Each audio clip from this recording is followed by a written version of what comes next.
오늘 성경 말씀은 신약 성경 야고보서 5장입니다.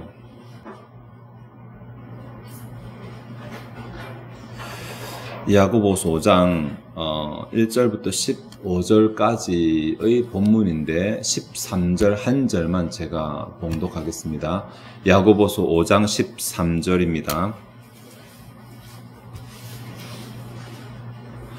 너희 중에 고난당하는 자가 있느냐? 그는 기도할 것이요. 즐거워하는 자가 있느냐? 그는 찬송할지니라.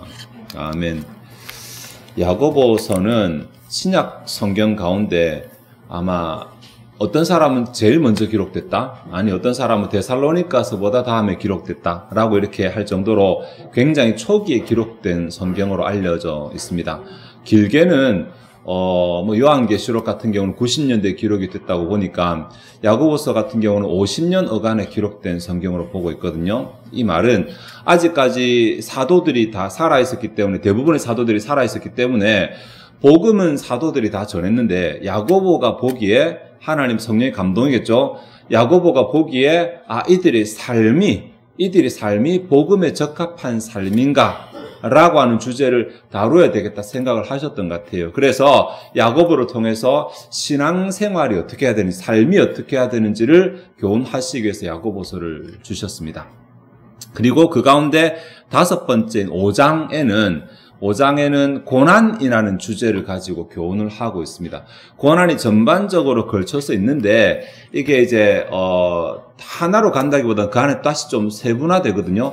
1절부터 6절까지는 다른 사람에게 고통을 주지 말라, 고난이 가해자가 되지 말라, 이렇게 교훈을 하고 있고, 7절에서 13절까지는 고난 당할 때 인내해라, 이런 교훈이 있고, 14절, 15절은 옆에서 고난당하면 기도해줘라, 이런 교훈이 들어있습니다. 그러니까 고난이라는 하나의 주제, 신자가 당하는 고난에 대해서 세 가지의 차원에서 이렇게 다루고 있습니다. 크게 앞부분과 뒷부분 나누면 나는 고난의 가해자가 되지 말고 고난 가운데 인내라, 이렇게도 볼 수 있겠지만 오늘 저희들이 이 가운데 13절을 생각을 할 것입니다.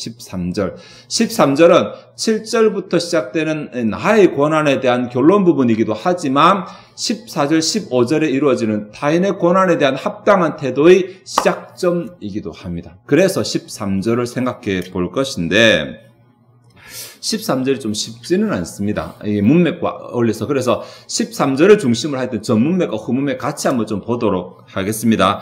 13절이 크게 두 개의 부분으로 나누어지니까 나누겠습니다. 상반절, 너희 중에 고난 당하는 자가 있느냐? 그는 기도할 것이요. 고난 당한다라는 이 단어가 성경에 한 번밖에 안 나오거든요. 그래서 다른 곳에서 어떻게 번역되었는지 모르고 고난이란 말이 굉장히 많이 나오는데도 이 단어는 한 번밖에 안 나왔어요. 특별히 제조된 단어라고 할 수 있습니다. 어떻게 제조가 됐냐면 우리 지난주에 했는데 카코스라, 이게 질이 떨어지는, 품질이 떨어지는 뭔가 이런 단어에다가 감정, 이것이 합성된 단어예요. 감정의 품질이 떨어지는 거예요. 고난당. 그러니까 외적으로 이제 고통이 있거나 고문이 있거나 이런 차원이 아니라 어떤 이유인지 모르겠지만 결론적으로 내 마음이 상한 거예요. 내 마음이 쫙 다운이 된 거예요. 그래서 내가 마음의 힘이 사라져버린 상태라고. 제 기능을 할 수 없는 상태. 이렇게 낙심과는 또 다릅니다. 이것이. 낙심과는 또 다르고 뭔가 내 마음이 지금 완전히 힘이 빠져가지고 고난 때문에, 지금 환경 때문에, 주변 때문에, 어떤 상황 때문에 내 마음이 지금 굉장히 많이 이렇게 다운이 있는 그런 상태라고 말할 수 있고, 특별히 이것을 감정적인 차원에서 다루고 있습니다. 그것은 뒤에 즐거워하는 자가 찬송할 것이라는 이것과 연관이 되기 때문에 아마 이런 단어를 쓴 것 같은데, 이 단어가, 그러니까 품질이 쫙 떨어졌다는 이 말은 너희 중에 지금 누군가가 무슨 일 때문에 마음이 상하고 힘이 잃어져 버렸다면 이렇게 볼 수 있습니다. 그 사람은 기도할 것이요라고 말해요. 기도할 것이요. 명령 3인칭 명령인데 기도하게 하라, 기도해야 된다, 이런 뜻을 말하고 있습니다. 근데 막상 고난을 당하게 되면 문제가 뭐냐면, 여러분 다 아시겠지만 하나님이 안 보인다는 거잖아요. 고난 전에는 하나님이 보이는데 고난 당하면, 남의 고난에는 하나님이 잘 보이는데 내 고난에는 하나님이 안 보이거든요. 근데 본문을 보면 네가 하나님이 보이는가 보이지 않는가로 말하지 않습니다. 고난 당했는가 안 당했는가로 말하고 있습니다. 언제 기도하냐면 하나님이 보일 때 기도하고 보이지 않을 때 기도하지 마라. 이것이 아니라 고난이 보일 때 기도하라는 그런 말합니다. 내 눈에 하나님이 보이는가 안 보이는가 문제가 안 됩니다. 본문에서는 고난이 보이면 기도해라. 이렇게 말하고 있습니다. 무슨 이유 때문인지 모르겠지만 네 마음이 스트레스를 받고 네 마음이 상하고 네 마음이 힘을 잃어버린 상태가 되었다면 그것을 표지로 삼아서 기도해라. 이렇게 말을 하고 있습니다. 기도라는 교훈으로 본문을 좀 다시 보면 이 본문이 세 가지 정도로 나눌 수 있거든요. 교훈이 먼저 13절 자체가 주는 교훈이 있는데 여기에 기도할 것이요가 문법적으로 지속적인 기도를 말합니다. 고난 당한다도 지속적입니다. 그러니까 지속적인 고난과 지속적인 기도 이렇게 말합니다. 이것을 본문에 대입시켜 본다면 너희의 고난이 지속되는 동안 너희의 기도도 지속되어야 된다. 이렇게 말할 수 있습니다. 그러니까 내가 뭐 때문에 스트레스를 받았는지 본문 관심 가지지 않습니다. 뭐 때문에 마음이 상하고 낙심했는지를 본문은 말하지 않습니다. 그냥 그 결과로 지금 네 마음이 상해 있는 상태라면 그 상태가 지속이 된다면 그 상태가 지속되는 동안 기도도 지속되어야 된다. 이렇게 말하고 있는 것입니다. 우리가 좀 가치관이 다르지 않습니까? 우리는 좀 편할 때 기도하는 것이고, 좀 나아지면 기도하러 가고, 이렇게 생각하는데, 본문은 반대로, 아니, 고난이 있고, 마음이 상하고, 힘들어지면, 그것이 네가 감지되는 순간부터 기도하라고 그렇게 말합니다. 언제까지냐면, 고난이 계속될 동안이니까, 고난이 끝날 때까지, 고통이 끝날 때까지, 그렇게 말하고 있습니다. 여러분, 야곱 아시지 않습니까? 야곱이 요셉을 낳았습니다. 요셉이 이제 애굽의 국무총리가 됩니다. 이것 다 아시는데 그 전에 스토리 여러분 아시지 않습니까? 요셉이 어느 날 태어나 보니까 형들보다 자기가 더 사랑받는 존재였어요. 야곱이 사랑하는 부인에게서 낳은 아들이기 때문에. 태어나 보니 그랬어요. 어릴 때부터 자기가 의도하지 않았지만 색동옷을 입었어요. 그 당시 아주 귀한 옷을 입었어요. 자기가 원하지도 않았는데 꿈을 꾸고 그 꿈 얘기 말했다고 형들한테 미움받았죠. 다음에 아버지 심부름 갔다가 형들한테 팔려 애굽으로 넘어갔죠. 그곳에 가서 또 제대로 해보려고 남의 보디발의 집에서 제대로 살았더니 감옥 갔죠. 이런 인생을 보면 있잖아요. 야곱의 인생을 바라보는 옆에 사람이 만약 이렇게 말할 수 있지 않을까요? 네 하나님 과연 있느냐? 적어도 17세에 잡혀가서 30세까지는 13년이거든요. 13년 동안 야곱 인생, 요셉의 인생은 계속 뭐가 일이 안 풀리는 인생이었어요. 13년 동안. 그런데 그 13년의 삶을 옆에서 지켜보는 사람이다. 아니 어릴 때부터 말하면 30년의 삶이라고 할 수 있는데 바라보는 사람이 있다면 네 하나님 과연 있느냐? 네 믿는 하나님 있느냐라고 말할 수 않을까요? 만약에 요셉의 자리에서 우리가 기도한다면 나의 하나님이 어디 계시니까라고 말할 수 있잖아요. 그런 삶 아닐까요? 이게 뭐 한두 달이라야 말이지. 1, 2년이라야 말이지. 아주 평생이 자기 뜻대로 되지도 않은데 13년 동안 하면 고질, 딱 작정을 하고 일이 안 풀리는 것처럼 꼬이기 시작하는데 손만 대면 일이 안 되는데 그럴 때 마음 가운데 충분히 이렇게 마음이 상하고 하나님을 향해서 등을 돌리고 싶고 이런 마음 들지 않을까요? 그런데 요셉의 인생 가운데서 요셉이 뭐 했는가가 잘 드러나진 않지만 힌트로 드러나는 부분이 있는데 성경 가운데 두 부분 드러나는데 하나는 보디발의 아내에게 유혹받았을 때 내가 이 일을 행하여 어떻게 하나님 앞에 득죄하리까라고 말해서 하나님 중심의 가치관을 가지고 살아가고 있다는 것. 그리고 자기 아버지가 다 늙어 죽게 되었을 때 그때 형들이 와서 엎드려서 용서해달라고 했을 때 나를 이곳에 먼저 보내신 분은 하나님이시라고 고백하는 것. 그러니까 요셉은 그 와중에도 하나님 바라보기를 멈추지 않았다라는 거잖아요. 일이 안 풀리고 더 어려워지고 꼬여가는 것 같은데도 하나님 바라보는 그 눈을 멈추지 않았습니다. 그렇게 보니까 성경 인물이 하나 더 생각나는데 욥이라는 인물이잖아요. 욥이 하루아침에 모든 것을 다 잃어버리고 모든 것이 다 사라져 버렸는데도 끝까지 그 입으로 하나님 원망하지 않았잖아요. 하나님 바라보는 시간 멈추지 않았거든요. 그러니까 고난이 길어짐에도 불구하고 보통 우리 같으면 고난이 한 번 당하고 두 번 당하면 원망했다가 불신했다가 포기했다가 이렇게 나갈 것인데 성경 가운데 하나님을 굵직하게 경험했던 사람들 보니까 그 가운데서도 하나님을 바라보는 신앙을 놓치지 않았다라는 것입니다. 그랬더니 결과적으로 그냥 남들이 경험하는 평범한 하나님보다 더 큰 하나님을 경험하게 됐어요. 더 강력하고 더 도우시는 하나님을 경험하고. 그러니 그렇게 본다면 새벽에 어둠이 깊을수록 아침에 날이 환하다는 그 말이 생각이 나네요. 뭔가 고난이 깊을수록 하나님께서 예비해 놓으신 은혜가 크다라는 것을 보는데 그것을 견디지 못하고 이렇게 내가 도중에 포기하게 되면 끝내 하나님 예비하면서 보지 못하게 된다는 것입니다. 그런 말이 본문에 있냐? 있습니다. 그것이 앞 문맥입니다. 7절부터 13절까지의 내용이 역시 고난이라는 주제 가운데서 보아야 되는데 7절부터 13절까지는 계속해서 반복적으로 무슨 말이 나오냐면 이 고난이 뭔가 주님께서 주신 고난이고 이 고난의 끝에는 주님께서 주신 결말이 있다는 얘기를 계속하고 있습니다. 그러니까 13절 자체는 고난 가운데 있는 신자를 바라보지만 7절부터 12절까지는 이 고난 밖에서 고난을 보고 있습니다. 뭐냐면 이 고난은 주님께서 주관하시고 있고 주님께서 결말을 주신다. 대표적인 인물로 욥을 들고 있어요. 네, 너희가 욥의 인내를 들었고 주께서 주신 결말도 보았거니와라고 말해서 고난 안에 있는 사람은 고난밖에 보이지 않지만 나중에 고난을 다지라고 되돌아보고 고난 밖에서 그 고난을 보면 이 주님께서 잡고 계신 것이었구나. 주님께서 결말도 예비하시고 계셨구나가 보이게 된다는 것입니다. 지금 네가 안 보이니까 앞에 다른 사람들이 예를 보면서 네 고난도 마찬가지라는 것을 빨리 받아들이라는 것입니다. 예, 그 신앙을 가져라.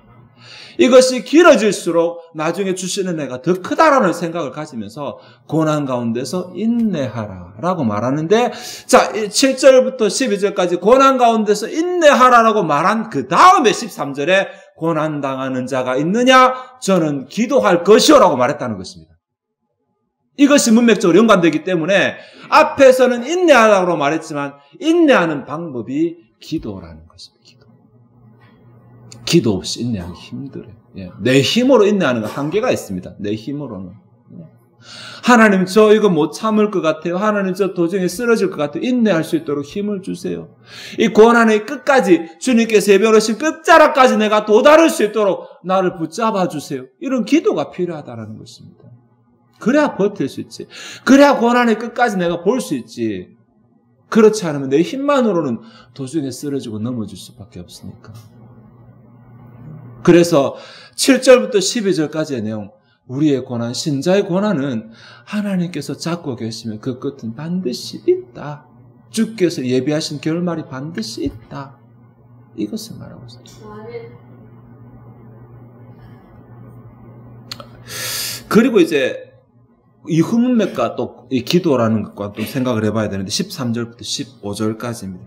13절, 14절, 15절 보면 다 기도 이야기합니다. 기도. 자, 기도해야 된댔죠. 기도. 인내, 기도로 된다는데 기도 이야기를 하는데 13절은 자기 기도 말합니다. 고난당하는 자가 저는 기도할 것이요. 14절에는 교회가 그를 위해서 기도해야 된다고 말합니다.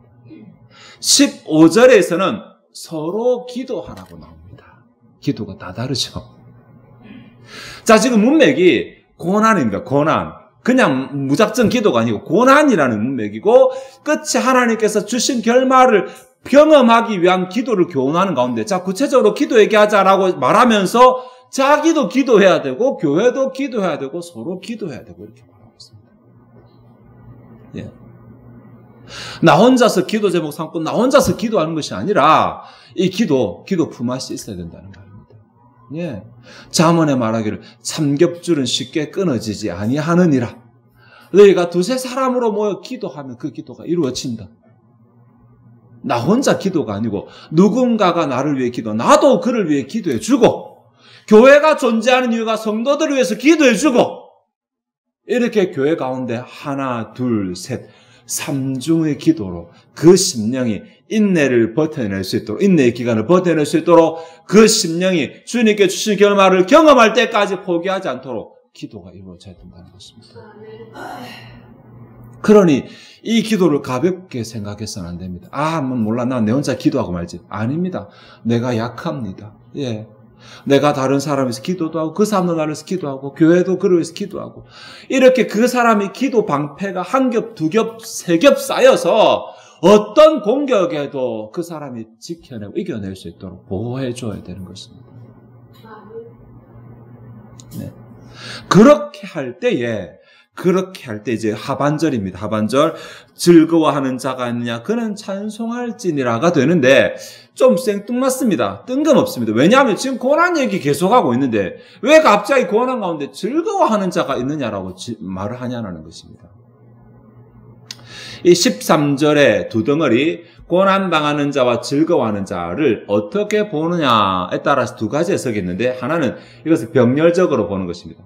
교인 딱 있습니다. 예를 들어서 여러분 자 고난당하는 자 손드시오. 이쪽 편. 즐거워하는 자 손드시오. 이쪽 편. 여러분은 기도하시고 여러분 찬송하시오. 이렇게 해석을 하는 경우가 있고 아니다. 문맥과 맞지 않다. 저처럼 문맥을 통해 봤을 때 그렇지 않다. 문맥을 통해 봤을 때 지금 분명히 고난 이야기하고 앞부분에 7절에 11절까지는 고난에는 끝이 있다. 끝이 없어 보여도 지금 내 눈에는 고난밖에 안 보여도 이 너머에 끝이 있다. 라고 그 교훈의 문맥을 생각해 본다면 이 즐거워하는 것은 고난을 끝내고 즐거워하는 것이다. 라고 보는 것입니다. 앞에 고난 당하는 중에 기도하라. 고난 당하는 자는 계속 기도하라고 했으니까 이제 그 고난의 시기가 끝난 자가 즐거워하는 가운데 하나님께 찬송하라라고 보는 것입니다. 네. 여기에 즐거워하는 자가 있느냐, 이게 즐거워한 이 단어가 좋은 감정이 확 올라오는 것입니다. 아까 제가 고난 당하는 것이 감정이 팍 상한 것이라고 말씀드렸죠. 이곳에서는 즐거운 감정이 확 자기도 모르게 안에서 확 쳐서 올라와가지고 입에서 뭔가 감사가 나오거나 기쁨 소리가 나오거나 그런 감정입니다. 그러니까 상황이 이제 완전히 반전되고 해결이 됐죠. 무엇 때문인지는 모르겠지만 이제 감정이 바뀌게 되었습니다. 그러니 계속 고난 가운데서 고난이 지속될 가운데 기도도 계속 지속되면 언젠가는 하나님께서 이런 즐거움의 때를 주신다라고 이렇게 생각하시는 것입니다. 안 보인다 말하는데 안 보이죠. 우리 눈이 뭐가 보이겠습니까? 한치 앞에 안 보이는 그런 눈을 달고 우리가 태어났는데 안 보입니다. 저 산을 보면 산 너머 안 보입니다. 그러나 저 산 너머에 뭐가 없는 것은 아니잖아요. 안 보이는 것이지. 예. 아브라함이 이삭을 바치려고 했을 때 이미 하나님은 뒤에 염소를 예비해 두셨지만 아브라함 눈에 안 보였을 뿐이에요. 나중에 하나님께서 네 손을 거두라고 뒤돌아보니까 그때 보였어요. 그때 뿅 생긴 게 아니라 그전부터 하나님 예배해 놓으셨어요. 그래 여호와 이레잖아요. 예배해 놓으신 것을 아브라함이 못 봤을 뿐이에요. 그러나 때가 되어 하나님이 그 눈을 열어주시니 보였던 거예요. 지금 하나님께서 우리 가운데 고난밖에 안 보이게 하셨어요. 하나님 나를 떠난 것처럼 보이고 안 보이지만 그러나 하나님이 안 계신 것 아닙니다. 성경이 약속대로 반드시 하나님이 책임지신다면 그 고난에는 결말이 있어요. 주시는 결말이. 이게 신자의 믿음이 있는 거예요. 그러니까 지금 우리가 할 것은 기도하는 것입니다. 고난이 끝날 때까지 기도하는 것입니다. 기도하다가 모르겠다 포기하는 것이 아니라 아직 고난이 끝나지 않았다면 아직 내 기도가 멈추지 말아야 됩니다. 그래서 주님께서 주신 결말을 볼 때까지. 그리고 나의 고난만 볼 것이 아니라 옆 사람의 고난도 보아야 돼요. 그래야 그 사람도 내 고난을 보아야 돼요. 기도에 동참하니까. 기도가 깊어서 기도가 진해서가 아니라 그 사람이 나를 관심 가지고 내게 기도해 주므로 또 내가 나를 지킬 수 있는 방패막이 하나 생겨라고. 교회가 그를 위해서 기도해 주므로 그를 위해 중보해 주면 또다시 그를 보호하는 방패막이 생겨. 그가 고난 가운데 쓰러지고 넘어지지 않도록 시험에 걸려 넘어지지 않도록 그를 보호해 주는 기도가 하는 것입니다. 이것 때문에 교회가 필요한 것이 이것 때문에. 예, 이것 때문에. 아니면 나 혼자 신앙하면 되지. 예. 칼빈이 교회를 신자의 어머니라고 말했을 때 교회가 신자를 보호하는 기능 때문에 교회가 신자를 양육하는 기능 때문에 그 말했거든요. 혼자서는 안 되니까. 그것이 가장 극명하게 드러나는 것이 고난 가운데 신자는 너무 나약했습니다. 너무. 이때까지 보이던 하나님이 갑자기 안 보이니까 너무 나약했습니다. 여러분 이번에 비바람 불 때 보셨잖아요. 해 안 보였잖아요. 해가 없는 것이 아니라 구름이 가려 안 보인 것인데 우리 생각에 해가 사라졌다고 착각하면 안 되잖아요. 이 구름이 지나가면 해는 다시 나타날 것이니까. 그죠? 그러니까 고난 가운데 있는 신자는 그 고난을 이겨내기 위해서 그 고난이 지나가기까지 자신이 쓰러지고 넘어지지 않도록 자기를 지키는 그런 과정이 필요한 것입니다. 기도입니다. 기도밖에 없습니다. 지속적인 기도밖에 없습니다. 한번 기도하고 잊어버리는 것이 아니라 고난이 끝날 때까지 내가 기도해야 되고 고난이 끝날 때까지 옆에서 기도로 도와줘야 되고 이렇게 하는 가운데 그 사람은 하나님이 예비하신 결말을 경험하게 될 것입니다. 말씀을 정리하도록 하겠습니다. 이 땅을 살아가는 동안 고난이 없을 수는 없습니다. 이것은 신자나 불신자나 동일합니다. 그러면 신자나 불신자나 다른 게 뭐냐면 어떤 고난을 만나는지에 따라 다른 게 아닙니다. 그 고난을 어떻게 바라보느냐가 다른 것입니다. 그리고 그 고난의 끝을 어떻게 경험하는가가 다른 것입니다. 신자가 불신자처럼 고난을 바라보면 불신자와 같은 결말을 갖게 될 것입니다. 신자가 신자다운 눈으로 고난을 바라보게 되면 신자다운 결말을 경험하게 될 것입니다. 그것이 오늘 본문이 우리에게 주는 교훈입니다. 고난밖에 안 보이냐? 그때 기도해라. 그때 기도해라. 고난이 감지되거든 그때부터 기도해라. 그 고난이 끝날 때까지. 그러면 그 고난이 끝날 때 그 고난이 끝에서 하나님이 예비해 놓으신 결말을 보게 될 것이다. 이 사실을 믿는다면 고난 가운데 포기하지 않고 고난 때문에 기도하고 옆에 고난 당하는 자를 위해서 기도해주고 교회가 그들을 함께 기도하고 이렇게 하는 가운데 이 교회에 속한 성도들이 고난 끝에 주님을 경험한 간증들이 풍성하게 넘쳐나는 그러한 교회, 그러한 저와 여러분 되시기를 바랍니다. 기도하시겠습니다. 하나님, 우리는 좋을 때는 하나님 신앙하다가 고난 때는 낙심하는 거꾸로 신앙을 가지고 있습니다. 오늘 본문 우리에게 교훈하기를 아니 고난이 감지되거든 그때부터 기도하라고 하셨습니다. 고난이 끝날 때까지 기도를 멈추지 말라고 하셨습니다. 교회는 그들에서 기도해주고 옆에서 그들에서 또 기도해주라고 하십니다. 이렇게 기도하는 가운데 기도밖에 없는 이 문제, 기도하는 가운데 주님께서 주신 결말을 경험하게 될 것이라고 약속해 주셨습니다. 그러니 우리가 또 이 약속 붙잡고 또다시 기도의 자리에 서고 앉게 하시고 기도하게 하시고 고난이 끝날 때까지 기도를 멈추지 않게 하시고 그 고난의 끝에서 허무함이 아니라 주님께서 예배로 오신 결말을 다 누리는 자들이 되게 하여 주시옵소서. 세상은 우리가 기도의 자리로 나아가지 못하도록 하나님을 바라보지 못하도록 갖가지 방법으로 우리를 유혹하고 협박하고 핍박하지만 하나님 다른 것 다 놓더라도 기도는 놓지 말게 하옵소서. 기도는 계속 붙잡게 하시고 계속 기도하는 가운데 하나님이 그 일을 주장하시고 하나님이 주시는 결말을 내 것으로 취하는 자들이 다 되게 하여 주시옵소서. 이 시간 주 앞에 준비된 예물을 드리고자 합니다. 우리의 마음이 즐거이 헌신하게 하옵소서. 감사드리며 예수 그리스도의 이름으로 기도하옵나이다. 아멘.